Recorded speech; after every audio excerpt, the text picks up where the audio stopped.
अगर आपका railway ALP CBT 2 का एग्जाम है 28 जुलाई से, तो रेडी हो जाएं सभी लोग। और आज की क्लास में हम लोग देखेंगे कैसे एएलपी में आप 100% स्कोर कर सकते हैं। अगर सीबीटी 2 का आपका एग्जाम है और उसमें आप 100% स्कोर करना चाहते हैं, तो ये क्लास आपके लिए बहुत ज़्यादा इंपॉर्टेंट है, क्योंकि यहाँ हम लोग सीखने वाले हैं कैसे क्वेश्चन को एग्जाम में बनाना चाहिए, कम समय में कैसे बनाना चाहिए, कॉन्सेप्ट का कैसे यूज कर सकते हैं, कैसे बेहतर बना सकते हैं, वो सारी चीजें। तो आज का जो पहला क्वेश्चन है वो अलजबरा का दिख रहा है, और ये सेट जो आपका सीबीटी 2 का है वो 6/5/2025 वाला है। और इस क्वेश्चन में एक बेसिक कॉन्सेप्ट का यूज होता है। अगर किसी को ये चीज दिख रही है यहाँ पे और यहाँ पे भी कुछ चीजें दिख रही है, तो सीधा आपको 3/2 दिख जाना चाहिए। अब बोलेंगे 3/2 आपने 1-2 सेकेंड में देख लिया, और बहुत सारे लोग देख लिए होंगे जो लोग देख रहे हैं, तो कैसे ये 3/2 आता है 1 सेकेंड के अंदर इसका आंसर। तो इसके लिए छोटा कॉन्सेप्ट आपको पहले से पता होना चाहिए। ये अलजबरा का बड़ा इंपॉर्टेंट कॉन्सेप्ट है। X plus Y plus Z बराबर अगर 0 होता है, तो x³ plus y³ plus z³ बराबर 3xyz होता है। अगर हम दोनों तरफ xyz से भाग दे दें, सब में इधर भी xyz से भाग दे दिया जाए और इधर भी xyz से, ये चीज पहले से पढ़ी होनी चाहिए आपको। तो ये x² बन जाता है, ये y² zx बन जाता है, zx बन जाता है, और यहाँ z² और इसकी वैल्यू 3 आ जाती है। ये वैल्यू फिक्स है कि ये आता है तो ये होता है, ये आता है तो ये होता है। सेम यहाँ पे भी देखा जाए तो वही चीज है, बस नीचे में 2 बस कॉमन है।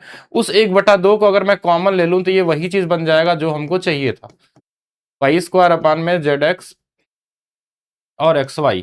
तो इसकी वैल्यू तो फिक्स होती है कि 3 ही आने वाला है, और नीचे में 2 आ जाएगा, बस इतना ही करना था। तो ये बेसिक इस फार्मूले पे जब भी पढ़ाया जाता है फार्मूला, इससे पहले भी मैंने अलजबरा का वीडियो डाला है, उसको चेक करिएगा। तो वहां पे सारे फार्मूले, इस पे हमने सारा कुछ डिस्कस किया है। अलजबरा के नाम से होगा, ग्रुप डी के नाम पे, तो वहां जरूर चेक करेंगे हम लोग। चलिए नेक्स्ट क्वेश्चन की तरफ चलते हैं। ये कुछ इजी क्वेश्चन भी आते हैं, जैसे पहला वाला भी 2 सेकंड वाला क्वेश्चन था, या 3-4 सेकंड वाला पढ़ने के बाद ये भी 2-4 सेकंड वाला ही क्वेश्चन है। तो ये 50 का 60%, यानी कि ये 5×6 30 यहां आ गया, 5 से कट जाएगा 7 बार, 7×4 28, 28 और 30 का अंतर बस लिखना था। तो ये भी 2-3 सेकंड में हर एक लोग लगा लेंगे जो सीबीटी 2 तक पहुंचे हैं। फिर हम बात करते हैं तीसरे क्वेश्चन की तरफ। तीसरा क्वेश्चन क्या है, दिए गए वर्षों का औसत लाभ प्रतिशत कितना होगा।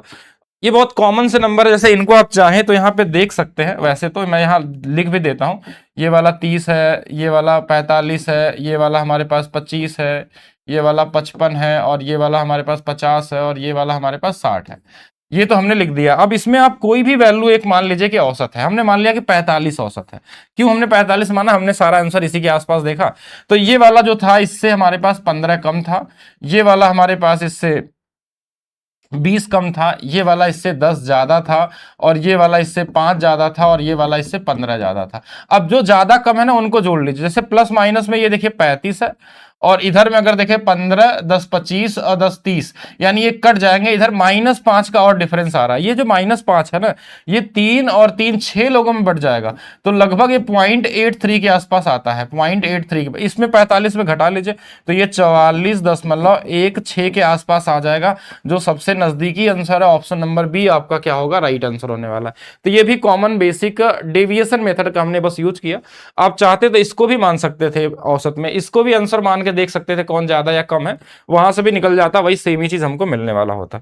चलिए नेक्स्ट और क्वेश्चन की तरफ चलते हैं। क्वेश्चन नंबर 4 जो हमारे पास है, एक वस्तु का अंकित मूल्य दिया है 27,500। दुकानदार ने 2 क्रमिक छूट दी है। पहली छूट 20% थी, और दूसरी छूट, पहली छूट की 30%, इसका ध्यान रखेंगे।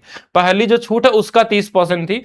तो वस्तु का विक्रय मूल्य कितना होगा। अगर इसमें हम चाहें तो डिविजिबिलिटी रूल लगा सकते हैं, यूनिट डिजिट लगा सकते हैं, डिजिटल सम लगा सकते हैं, वो आपके मर्जी के ऊपर है कैसे लगाना चाहते हैं। अब यहां पे अगर देखा जाए तो पहले तो इसके अंदर में ये 11 दिख रहा है आपको, तो 11 से कटने वाला नंबर सबसे पहले ढूंढ लेंगे अगर आंसर में जाना है तो ये वाला देखिए, ये 8 और 2 10 है, इधर 6 है, ये नहीं होने वाला है। ये 6 है और 2 8 है, और 8 कट जाएगा। यहाँ पे 0 0 2, ये भी नहीं कटने वाला है। 0 6 2 8 और 8, 2 ऑप्शन हमको 8 से कटने वाले मिल गए। इस क्वेश्चन में हमारे पास 2 ऑप्शन जो थे, ये वाला हटा दिया जाए, इसको हटा दिया जाए, तो 2 ऑप्शन हमारे पास 8 से नहीं 11 से कटने वाला मिल गया। लेकिन 2 में हम आंसर कैसे निकालेंगे, तो थोड़ा और आगे चलते हैं। आगे कैसे करेंगे कि जो हमारे पास 27,500 था, इसका पहले 20% का छूट था। 20% का छूट मतलब इसका 80%। अच्छा, इसके बाद क्वेश्चन में बोला गया था कि पहली छूट का 30%, यानी इस 20% का 30% निकालना था। 3 दूना 6%, यानी कि एक्चुअल में जो छूट करना है हमको 30% नहीं है, ये 6% है, तो इसका 94% हो जाएगा। अब देखिए, एक परसेंटेज जो होता है ना, ये वाला, इसके 2 जीरो को खत्म कर देगा। ये वाला परसेंटेज 1 जीरो खत्म कर देगा, 1 पॉइंट लगा देगा यहाँ पे। अच्छा, नेक्स्ट उसके बाद हमारे पास क्या बचा, यहाँ पे देखें तो 4 × 8 = 32, 5 दूना 10, 1 जीरो लास्ट में बनेगा। इसके बाद अगर हम देखें दूसरा डिजिट, तो हमारे पास, अच्छा 1 जीरो बनेगा ना, तो पहले तो यही हटा दीजिए, ये वाला आंसर हो गया, फिर आगे जाने की जरूरत नहीं, क्योंकि ये दोनों तो वैसे ही गलत थे। आप नहीं तो इसको सॉल्व भी कर सकते हैं, डिजिटल सम में दिक्कत हो सकती है यहाँ पे, क्योंकि सबके डिजिट सेम सेम है। तो यूनिट डिजिट लगा सकते थे, लास्ट के 2 डिजिट भी निकाल सकते हैं आप लोग, और चाहे तो इसको सॉल्व भी कर सकते हैं, क्योंकि बहुत मुश्किल सा नहीं है। अगर आप दूसरे तरीके से भी लगाना चाहें तो पहला 20 था, तो ऐसे भी कर सकते थे, 5 से 4 हुआ होगा, 6% का मतलब हो गया हमारे पास 3/50, तो 50 से कितना हुआ होगा, 47 हुआ होगा।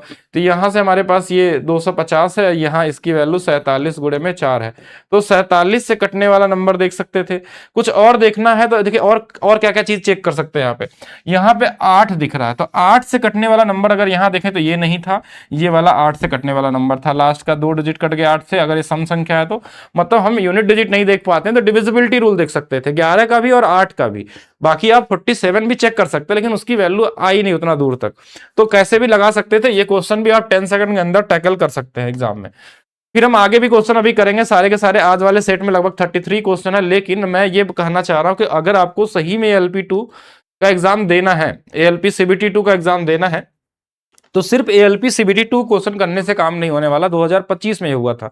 इसके अलावा आपको NTPC 2026 वाला, टेक्नीशियन वाला, ALP वाला और ग्रुप डी वाले, ये भी लगभग 12 से 13 घंटे की क्लास है। ये हमारे हिसाब से 4-5 घंटे की, 4-5 घंटे की, और ये आपकी 10 घंटे के आसपास, मतलब 20-25 घंटे, मतलब 4-5 दिन में अगर आप चाहें तो आप सभी नए क्वेश्चनों को पढ़ के एग्जाम में जाएंगे, जिससे जो नए क्वेश्चन इसमें बने थे LCM SCF में, या कुछ आपके हमारे पास मेंसुरेशन में जो नए क्वेश्चन आए थे, कुछ और भी टॉपिक में अच्छे अच्छे जो क्वेश्चन है उनको भी पढ़ के जाना चाहिए। क्योंकि ये जो क्वेश्चन आप कर रहे हैं ये भी CBT1 टाइप का ही है जो CBT2 में कर रहे हैं। 1-2 क्वेश्चन, 3 क्वेश्चन बेहतर मिल सकते हैं। और ये कहां मिलेगा आपको, maths by DP sir official app पे। अगर आप ग्रुप डी की भी तैयारी कर रहे हैं तो भी आपके लिए सफिशियंट है। आप कोई भी रेलवे एग्जाम तैयारी कर रहे हैं तो ये 25-26 वाले पेपर है, उनका एक कम से कम क्वेश्चन में आपको सारा कुछ बताया गया है। और इस पे एक कोड भी अभी चल रहा है जुलाई 50 का, जिसपे आप 50% इस वाले प्राइस पे भी पा सकते हैं, यानी ये आपको एक एक एक यानी कि 111 मिल जाएगा। चलिए नेक्स्ट क्वेश्चन की तरफ चलते हैं। 10r का होल स्क्वायर का इतना प्रतिशत की दर से समय r समय होगा, ब्याज क्या है, बेसिक PRT/100 कर लीजिए। 10r स्क्वायर यानी 100r स्क्वायर है, ये रेट है, r/100% था इसलिए 100 और आ जाएगा नीचे, इनटू में r है, तो ये वाला इससे कट जाएगा, बाकी r के पावर 4 हो जाएगा, नीचे में 10 हो गया। तो ये कॉमन क्वेश्चन है, ये 3-4 सेकंड वाला क्वेश्चन था, तो इसको भी आप एग्जाम में आसानी से निकाल सकते थे। इसका चेक कर लेते हैं, वह छोटी संख्या ज्ञात कीजिए जिससे इसमें घटाने पे प्राप्त संख्या 18 से पूर्णतः विभाजित हो, यानी 18 में 9 की डिविजिबिलिटी चेक कर सकते हैं। तो पहले इनको जोड़िए, 5 5 10, 6 16, 3 19 है। इसमें क्या घटा लेंगे 9 से कट जाए, 7 घटा लेंगे नहीं, 5 घटा लेंगे नहीं, 1 घटा लेंगे हाँ, 3 घटा लेंगे 16 नहीं, तो 1 घटाने से हो जाएगा। तो ये भी 3-4 सेकंड वाला क्वेश्चन था। लंबाई के अनुदिश आधा और चौड़ाई के अनुदिश 2 गुना करके बनाए गए 2 क्रमिक प्रारूप के सीट आकारों के क्षेत्रफल का अनुपात ज्ञात कीजिए। बेसिक क्वेश्चन है, जैसे मान लीजिए कोई भी लंबाई चौड़ाई अगर हमारे पास है, एरिया LB है, एक बार लंबाई को आधा कर दिया तो L/2B हो जाएगा, फिर चौड़ाई को 2 गुना कर दिया यानी L इंटू में हमारे पास 2B हो जाएगा, फिर आधा, ऐसे करते जाएंगे तो इनका जो अनुपात बनेगा ना वो 2:1 का बनेगा, फिर आगे 1-2 का भी, अच्छा 1-2 का भी बन सकता है ना, दोनों ऑप्शन में दिया है क्या। तो पहला वाले से अगर देखें तो हमारे हिसाब से इसी पे जाना चाहिए। बाकी अगर और भी आगे अनुपात बनाते जाएंगे, नहीं नहीं नहीं नहीं, ठीक ठीक ठीक, ये L/2 था तो 2LB होगा, हाँ 2:1 का ही बनता चला जाएगा, ठीक है, तो 2:1 वाला हमारे पास सही होगा। तो ये कॉमन क्वेश्चन था। चलिए नेक्स्ट क्वेश्चन की तरफ चलते हैं।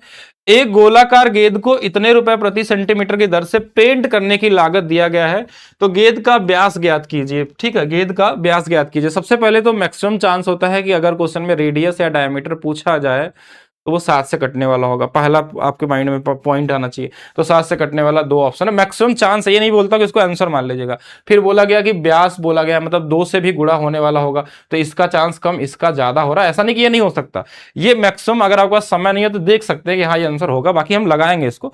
अब क्या देखना, मेंसुरेशन के अंदर में 1386 बड़ा इंपॉर्टेंट नंबर है।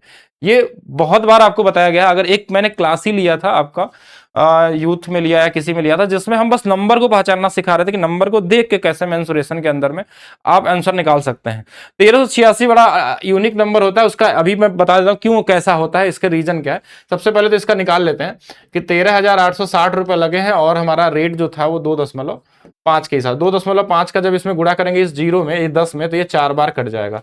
तो ये वाली वैल्यू हमारा 4 पाई आर स्क्वायर के बराबर होती है, जिसमें 4 से 4 कट जाएगा। ये पाई आर स्क्वायर की जो वैल्यू है ना वो 1386 है। यही इंपॉर्टेंट है, क्योंकि जो रेशियो बनता है हमारा 7, 44 और 154 वाला, इसकी वैल्यू 1386 बहुत बार पूछा जा चुका है। ये 9 गुना पे होता है, तो ये वाला 3 गुना पे। अगर आपसे पेरीमीटर बोलता, अगर आपसे रेडियस बोला है तो 3 गुना पे 21 होगा, लेकिन डायामीटर पूछा गया था इसलिए इसका डबल कर दिया था। तो ये आंसर हमारे पास क्या हो गया, 42 होने वाला है। बट ये मत मान के चलिएगा हमेशा कि 7 से कटने वाला हो सकता, बिना कटने वाला भी आते हैं। मैक्सिमम चांस हमारे पास क्या होते हैं कि 7 से मल्टीप्लीकेशन में मिलते हैं क्वेश्चन। 2x² माइनस 5x-3 का न्यूनतम मान ज्ञात कीजिए, साथ ही x का भी मान ज्ञात कीजिए। देखिए कोई भी क्वाड्रेटिक क्वेश्चन में हमारे पास या तो मिनिमम वैल्यू निकलती है या तो मैक्सिमम वैल्यू निकलती है। जब ग्राफ हम बनाते हैं क्वाड्रेटिक क्वेश्चन का, या तो ऐसे बनता है, तो यानी ये वाला पॉइंट मिनिमम को शो करता है, अगर ग्राफ ऐसे बनता है तो ये वाला मैक्सिमम को शो करता है। लेकिन ये जो पॉइंट है ना, उस पर x का एक मान होता है यहाँ पे और यहाँ पे। वो जो x का मान होता है ना, वो होता है -b/2a।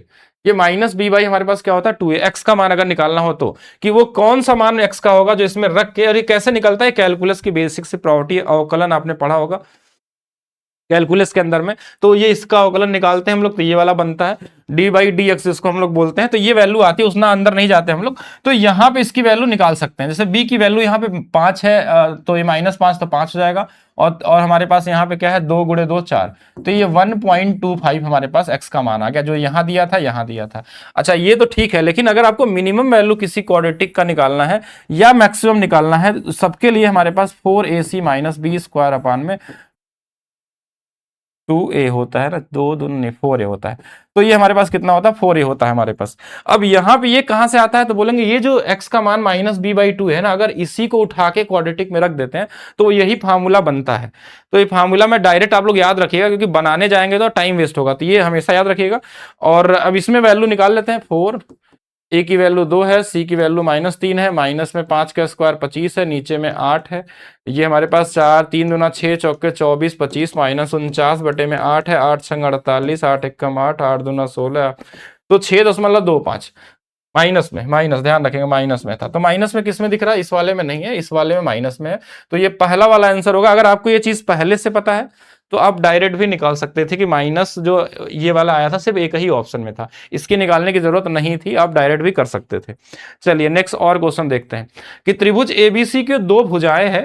तो त्रिभुज एबीसी बना लेते हैं पहले हम लोग। त्रिभुज एबीसी, ए है, बी है और सी है, और इसकी 2 भुजाएं कौन सी है, एक सी बी है और बी ए को बढ़ाया गया है। सीबी और बी ए, सीबी का मतलब हुआ, देखिए बीसी का मतलब होता है इधर बढ़ाना, और सीबी बोला गया इसका मतलब इधर बढ़ाना, इसको इस तरफ। और बीए का मतलब हो गया कि ए बी बढ़ाने के लिए बोलता तो इधर बढ़ाते हैं, बीए का बोल मतलब इधर बढ़ाना हमको। ये बीए कहां तक बढ़ाया गया है, जो सी है वो ई तक बढ़ाया गया है, और ये वाला कहीं डी तक बढ़ाया गया है। और नया डीएसी का जो कोड है, डीएसी कहां बनना, डीएसी ये वाला हमारे पास 110 दिया हुआ है, और एबीई की वैल्यू 130 दिया है। ये एक लाइन बनेगा पूरा, जिसपे 180 होता है। अगर 110 है तो ये वाला 70 होगा, 130 है तो ये वाला हमारे पास 50 होगा, और ये 7, 5, 12 तो ये वाला 60 हो जाएगा। अब हमारे पास तीनों कोड पता चल गए हैं, तो हमसे बोला कौन सा सही है, भुजाओं के बारे में रिलेशन पूछा गया है। तो जो सबसे छोटा कोड होता है उसके सामने सबसे छोटी भुजा, सबसे छोटा कोड इसमें 50 है, तो सबसे छोटी भुजा क्या होगी, एसी। तो एसी से शुरू होने वाला हमारे पास एक ही ऑप्शन है। अच्छा दूसरे नंबर पे कौन आएगा, जो उसके बाद वाला कोड है वो कौन सा, 60। इसके बाद ए बी आएगा, तो ए बी भी दिख रहा है हमारे पास, सबसे बड़ा 70 है, तो इसके सामने वाली सबसे बड़ी भुजा होगी। Option number B basic common geometry की प्रॉपर्टी है। नेक्स्ट और क्वेश्चन देखिएगा, दी गई तालिका का ध्यान पूर्वक अध्ययन कीजिए और नीचे दिए गए प्रश्न का उत्तर दीजिए। अनुत्तीर्ण होने वाले परीक्षार्थियों की कुल संख्या 104 उपस्थित थे, 89 हमारे पास उसमें पास हो गए। कितने का अंतर आ रहा है? इधर 11 4 15 का, यहाँ पे कितने का है? 3 और 13 16 का, इनको जोड़ देंगे कुल 31 हमारे पास क्या थे। तो ये तो 2-3 सेकंड वाले क्वेश्चन थे, इसमें भी कुछ नहीं करना था। पाइप ए और बी आयताकार टंकी को 40 120, सी जो है टंकी को 240 मिनट में खाली करता है। अच्छा ये बेसिक क्वेश्चन है, हमको लगा कुछ शायद मेंसुरेशन होगा इसमें। 40 मिनट, बी हमारे पास 120 मिनट और सी खाली करने वाला है 240 मिनट। एलसीएम 240 ले लीजिए, कोई भी नंबर ले सकते हैं। ये से 6 गुना पे, ये 2 गुना पे, ये 1 गुना पे, ये खाली करने वाला है। ये 240 लीटर की टंकी है, ये दोनों भरेंगे 8 लीटर, एक खाली कर देगा, 7 से भाग दे दीजिए। 7 सभी ऑप्शन में है, एक में नहीं था तो इसको काट देते हैं। 7 से कितने बार? 3 बार जाएगा, 21 हो जाएगा। 30 7 चौक 28, 34 2 बच जाएगा। तो 34 सही 2/7 वाला हमारा क्या होगा? आंसर हो जाएगा। इजी था, ये तो कॉमन क्वेश्चन था। ये भी कॉमन आता है, नजदीक नजदीक का गुणा, दूर दूर वाले का गुणा। एक्स स्क्वायर की वैल्यू हमारे पास 21 दशमलव, चलिए पॉइंट बाद में लगा लेंगे। 2 अंकों पे दशमलव है तो 1 अंकों पे आएगा, ये 294 है। तो ये तो 36 गुणे में 6 एक आ जाएगा, यहां से 6 बाहर आ जाएगा। यहाँ 4 9 3 से कटने वाला ना, 3 से काट लेते हैं। 3 से कितने बार? तो 3 गुणे में 3 से 9 बार और 8 बार। तो यहाँ पे हमारे पास एक और बच जाएगा, 2 गुणे में 49 बन जाएगा। तो इस 49 की वैल्यू 7 आ जाएगी। 3 दूना 6, अच्छा यहाँ से भी एक 2 था, 3 से हमने काटा था। 6 गुणे 3 18 दूना 36, एक 6 और आ जाएगा। यही आंसर है, 36 गुणे में 7। और चाहे तो 9 से कटने वाला नंबर भी ढूंढ सकते थे। ये 9 से कट जाएगा, ये नहीं कटेगा, ये कही आंसर है। ठीक है, क्यों 9 से कटने वाला देखा हमने? क्योंकि ये 3 3 दो जगह था। 7 से कटने वाला भी देख सकते थे। एक व्यक्ति अपनी आय का 50% बचत करता है, तो 50% खर्च भी करता होगा। 50 की वैल्यू 440 है, तो 100 की वैल्यू निकालना है। अब 1/2 से भी निकाल देते, कैसे भी कर सकते थे। ऐसे बोल सकते थे 1/2, 1 बराबर तो 2 बराबर कितना होगा। ठीक है, दूसरा 11 से कटने वाला नंबर भी ढूंढ सकते थे। 3 साझेदार हैं, ए बी और सी, एक व्यवसाय में लाभ को 11 13 और 16 के अनुपात में साझा करते हैं। लाभ, पूंजी इतने इतने महीने के लिए निवेश की, अनुपात उनके पूंजी का चाहिए, पूंजी नहीं टाइम जो दिया था। तो जो हमारा पूंजी का अनुपात ना, कैपिटल का अनुपात जो होगा वो क्या होगा? प्रॉफिट अपान में टाइम होता है। यानी प्रॉफिट का अनुपात कितना है? 11:13:16 इनका टाइम 7 है, इनका 5 है, इनका 12 है। इसको आप चाहें तो कोई नंबर से गुणा करके 12 12 25 60 गुणे 7 से गुणा करके निकाल सकते हैं। लेकिन क्यों निकालेंगे? पहले वाले में 11 है, 11 से कटने वाला देखिए 6 और 1 5, एक ही है ना। यहाँ 11 है, ना यहाँ 11 है, ना यहाँ 11 है, क्योंकि 11 इसके अंदर में कहीं और है नहीं जो इसको काट सकता है नीचे में। तो यही आंसर है, आपको ज्यादा टाइम वेस्ट करके यहाँ बर्बाद नहीं करना है। नॉर्मली आप 11 का मल्टीप्लिकेशन यहाँ से भी चेक करते तो भी 2-3 सेकंड में हो सकता था, अगर आपकी नजर उस पर जाए तो। 2 रेलगाड़ियां हैं, एक ही चाल से विपरीत दिशाओं में चल रही हैं और प्रत्येक रेलगाड़ी की लंबाई 175 है, एक दूसरे को 7 सेकंड में पार करती है। 175 की पहली वाली है, दूसरी वाली भी 175 है, 7 सेकंड में पार करती है। तो 25 और 25 यानी कि 50 मीटर प्रति सेकंड की चाल है। तो 5 बराबर अगर 50 दिया 10 गुना पे, तो 18 बराबर 180 हो जाएगा। ये दोनों की चाल है, ध्यान रखिएगा, दोनों की चाल है। तो अगर हम इसमें अलग अलग निकाले, दोनों की समान चाल है, तो आधा आधा बांट लेंगे। आधा आधा बांट लेंगे तो कितना आएगा? 90 आ जाएगा। वैसे तो आपको मैं एक और तरीका बताता हूं कि कभी भी अगर किलोमीटर प्रति घंटा में आंसर पूछा जाए तो 90% चांस होता है कि 9 से कटने वाला आंसर आता है, जो ऑप्शन में 1 था, और आंसर बिना लगाए भी लगा सकते थे। लेकिन ये कब देखेंगे? जब हमारे पास किलोमीटर में बदलना हो, और क्योंकि उसमें 18/5 से गुणा करते हैं और 18 के अंदर 9 छुपा होता है। बाकी अगर एक से ज्यादा ऑप्शन हो तो आपको सॉल्व भी कर लेना चाहिए। 3 साझेदार हैं हमारे पास, एक ए है, एक बी है और एक सी है। बी की पूंजी सी की पूंजी के 3 गुने है। अच्छा ठीक है, 3 गुने, और ए की पूंजी के 2 गुने के बीच के अंतर के आधे के बराबर। अच्छा, तो सी के पूंजी का 3 गुना, ए के पूंजी का 2 गुना के अंतर का आधा के बराबर। अगर ये सी है, ये वाला ए है, तो 2 से गुणा कर लेते हैं। एक्चुअल अनुपात आ गया 2, 3C माइनस में 2A और ये 2C, ये अनुपात हो गया। इन सभी को जोड़ के देखते हैं कितना आ जाएगा हमारे पास। तो ए से ए कट गया, ये 5C की जो वैल्यू है वो दिया है हमारे पास 25 415।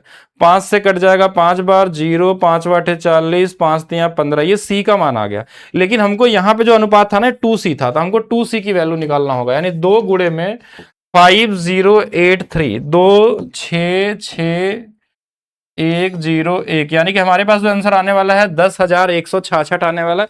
थोड़ा ठीक ठाक है, लेकिन अगर नंबर में अनुपात बनाते तो क्या बनाते, ए बी सी है, 2 गुना है और इसका भी है, यानी कि अगर मैं इसको 2 ले लूं और इसको 2 ले लूं तो ये वाला 1 आ जाएगा। हाँ, इससे भी बन जाएगा, 2:1:2 से भी काम बन जाएगा अगर हम चाहें तो। चलिए बाकी नेक्स्ट क्वेश्चन पे चलते हैं। एक रेफ्रिजरेटर विक्रेता 57,500 रुपए के अंकित मूल्य पे 10% की छूट और फिर भी 15% का लाभ कमाता है। ये बेसिक वाला क्वेश्चन है, ये हर बार ही आपको देखने को मिल जाता है। अगर सीपी और एमपी का अनुपात निकालते हैं तो 100 माइनस डिस्काउंट और 100 प्लस प्रॉफिट वाला हमारे पास बनता है। 100 माइनस डिस्काउंट और प्रॉफिट वाला, डिस्काउंट कितना दिया, 10 की छूट है मतलब 90, और अगर 15 का लाभ है तो 115 हो गया। काटना चाहे तो काट सकते थे 5 से और ये 23 आ जाएगा। क्या पूछा गया, लागत मूल्य पूछा गया है, तो देखिए इसके अंदर में 18 छुपा हुआ है, यानी 9 होगा। और 9 से कटने वाला नंबर अगर आप देखना चाहेंगे तो निकाल भी सकते हैं बिना कुछ किए, लेकिन अगर सॉल्व भी करना चाहें तो थोड़ा और आगे जा सकते हैं। हमारे पास कितना हो जाएगा, 575, जो 23 यानी 25 गुना पे है, 2 जीरो लगा लीजिए, तो इसमें भी गुना कर लेंगे 25 का 45, 9 450 यानी कि 45,000 वाला सही होता। ऐसे भी आता, 9 से कटने वाला नंबर ढूंढ लेते, थोड़ा और जल्दी हो सकता था। एक और क्वेश्चन देखिए, बेईमान दुकानदार वाला क्वेश्चन क्या है कि एक दुकानदार 30 रुपए प्रति केजी का दर से चीनी बेचता है जिसे 24 में खरीदता था। 6 चौक के 24, 6 पचे 30। तो सीपी और एसपी का जो अनुपात है वो बोला कि 4 रुपए के सामान को 5 रुपए में बेचेंगे हम, लेकिन उसमें एक काम क्या करता है, बेईमानी करते हुए वह बाट का 1000 ग्राम के जगह पे वाई ग्राम उपयोग करता है। हम मान लेते हैं कि एक्स के जगह पे, या एक्स इधर उल्टा लिखते हैं इसको, तो एक्स के जगह पे वाई ग्राम का यूज करता है क्योंकि इसी की वैल्यू निकालनी है।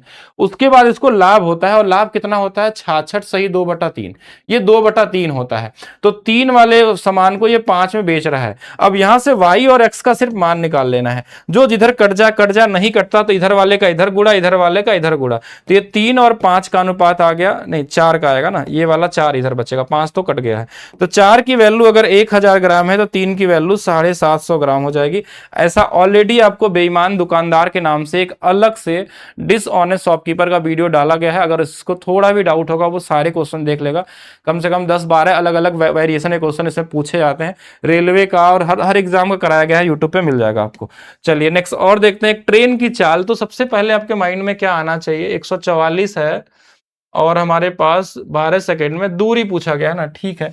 18 से ये 8 गुना पे है, तो 5 से ये हमारे पास 8 गुना पे 40 हो जाएगा, और 12 सेकंड में करता है, 12 चौका 48, इजी था।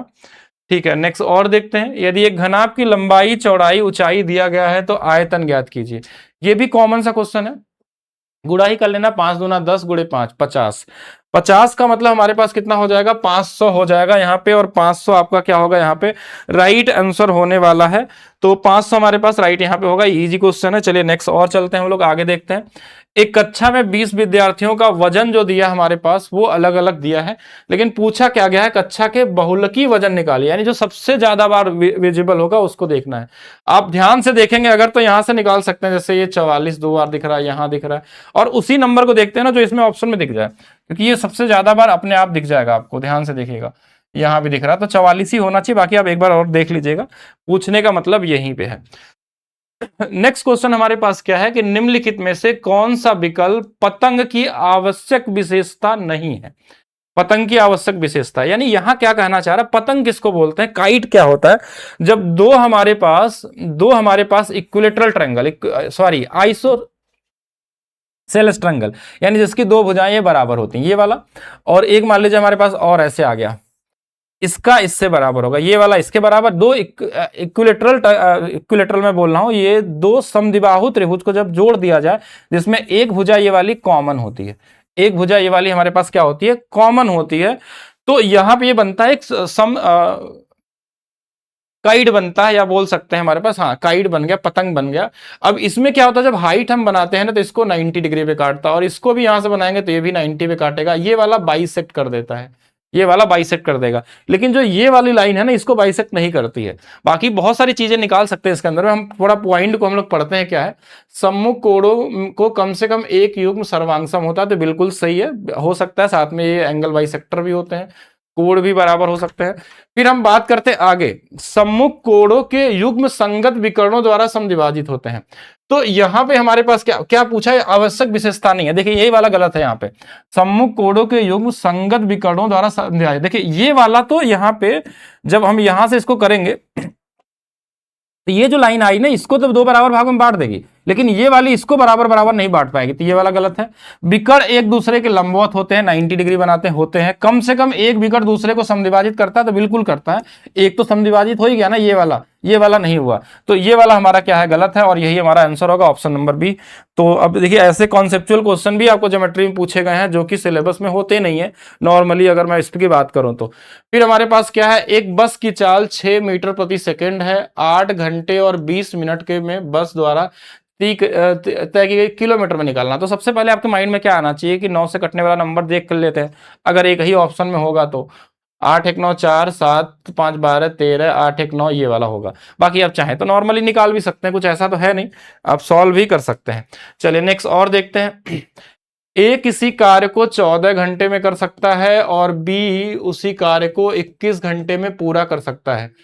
ए ने अकेले कार्य शुरू किया और कितने घंटे बाद बी को ए से के साथ कार्य करना शुरू करना चाहिए ताकि संपूर्ण कार्य 10 घंटे में पूरा हो जाए। इनका एलसीएम ले लेते हैं 42, ये वाला 3 बार में, ये 2 बार में। क्वेश्चन में क्या बोला है कि किसको बाद में ज्वाइन करना है, कितने घंटे बाद बी को ए के साथ आना चाहिए कि 10 घंटे में कार्य हो जाए। अगर 10 घंटे में कार्य हो रहा है तो ए तो 10 घंटे पूरा कार्य किया, यानी 30 कार्य ए ने पूरा किया शुरू से अंत तक।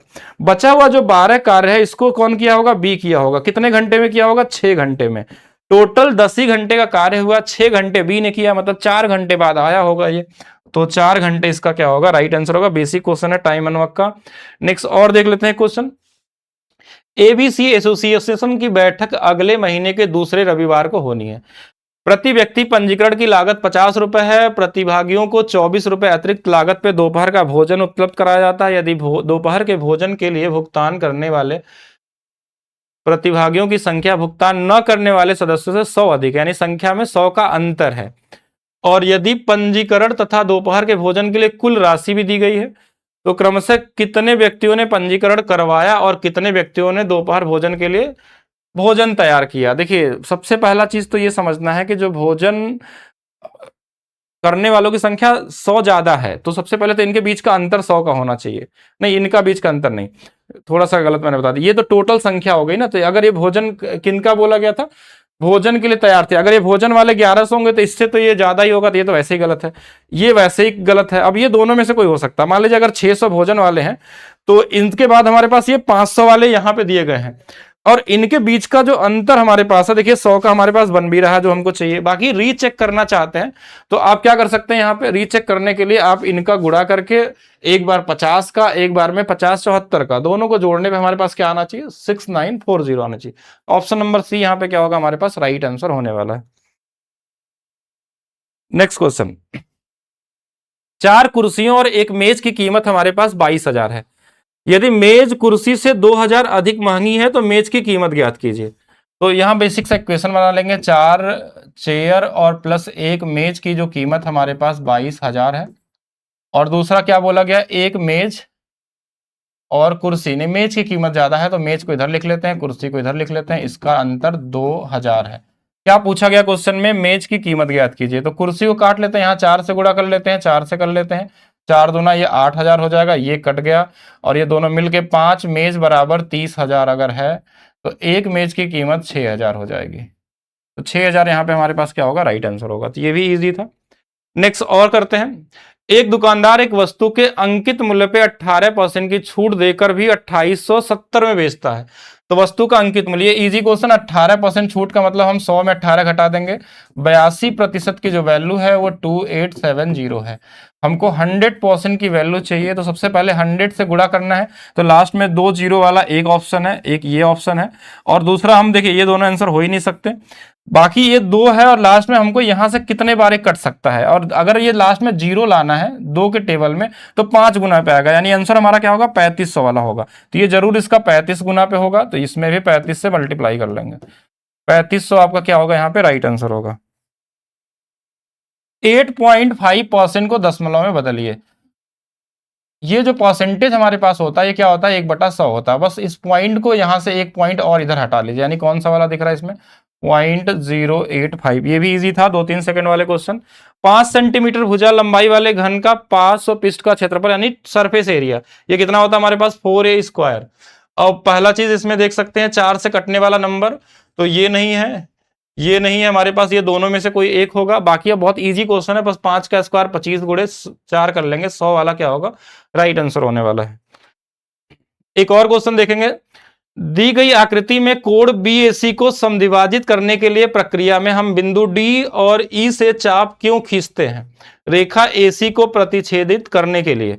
अब देखिए यहां पे हमारे पास क्या है कि अगर कभी भी आप किसी एक ऐसा एंगल बना हो, यहां से अगर आप चाप लगाते हैं, एक ये वाला और एक इधर से हम इधर वाला लगाते हैं, तो यहाँ पे पहला ऑप्शन दिया ना कि AC को प्रतिच्छेदित करने के लिए, इसका कोई रोल है नहीं इसमें, AC की वैल्यू हमारा निकालने के लिए नहीं होता है। मध्य बिंदु AB का ज्ञात करने के लिए, इसका मध्य बिंदु ज्ञात करने के लिए यहां पे चाप नहीं लगाया जाता है, क्योंकि जब हम इसमें चाप लगाते हैं तो देखिए इधर से और यहां से जो चाप लगेगा हमारा, तो इसका ये एंगल बाइसेक्टर बनता है। यहाँ पे एंगल बाइसेक्टर मतलब जो कोण को हमारे पास दो बराबर भागों में बांटता है।